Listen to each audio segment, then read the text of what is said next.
Bugün dövlət xroniki böyrək çatışmazlığından əziyyət çəkən insanlara qayğını əsirgəmir.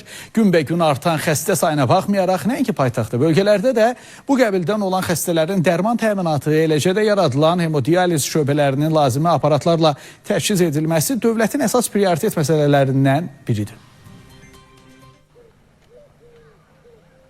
Salyanda ötən il xroniki böyrək çatışmazlığından əziyyət çəkən 52 xəstədə 6965 hemodializ proseduru icra edilib. Bu barədə Space xəbərə Salyan Mərkəzi rayon xəstəxanasından bildirilib. Qeyd olunub ki, burada hemodializ aparatlarının sayı 13-ə çatdırılıb. Həssas əhali qrupuna daxil olan belə xəstələrə 3 növbəli sistemlə tibbi xidmət göstərilir. Oktyabr ayının 10-undan ağır vəziyyətdə xəstəxanada yatırdım və həkimlərin səy nəticəsində onların köməkliyi ilə dializ ailəsinə qoşuldum və çox məmnunam.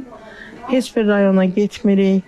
Bütün avadanlıqla, bütün şəraitlə bizi təmin edirlər. Rayon xəstəxanasının sözgedən şöbəsi nəinki Salyan rayon əhalisini, eləcə də qonşu rayonlardan olan xəstələrə də tibbi xidmət göstərirlər. Bizim şöbənin başlanmağından əvvəl bütün xəstələrimiz qonşu rayonlarda hemodializ seansları alırdılar. Bu da onlara çox çətinlik yaradırdı. Dövlətimizin sayəsində bizim rayonda hemodializ şöbəsi fəaliyyətə başladı. Hal-hazırda 57 xəstəmiz var.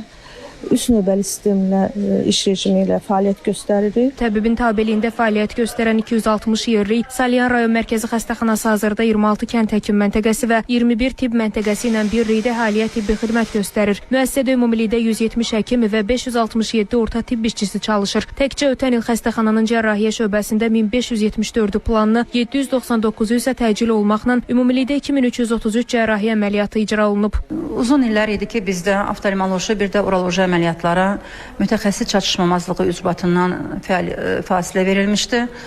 Hansı ki, son artıq bir ilə yaxındır ki, bu fəaliyyət növlərimizdə bərpa olunub.